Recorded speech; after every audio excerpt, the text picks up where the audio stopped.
لو انت عايزه تعملي احلى طاجن ليه زي المطاعم بالظبط، تعالي مع بعض نعرف السر الحقيقي ورا الطاجن بتاع المطاعم.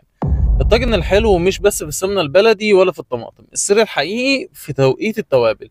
انت مش متخيله ان توقيت التوابل مهم جدا في الاكل اللي انت بتستخدميه في بيتك، وكمان التوابل اللي انت تشتريها مضمونه.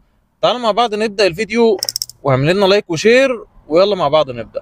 المرحله الاولى قبل التسويه، وقت التشويح. اول لما اللحمه او الفراخ تبدا تتحمر في السمنه، نحط التوابل اللي بتحب الحراره تطلع ريحتها. نحط كمون وكزبره، بهار لحمه او بهارات فراخ، 7 بهار، ورشه قرفه خفيفه. نسيبهم نص دقيقه في الزيت علشان الزيوت العطريه بتاعت التوابل تطلع.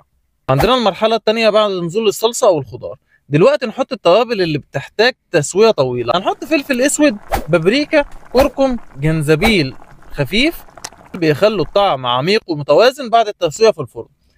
المرحله الاخيره قبل ما يدخل الفرن بدقايق، رشه خفيفه من الثوم البودر او البصل البودر، 7 بهارات علشان الريحه تفوح اول لما الطاجن يطلع من الفرن.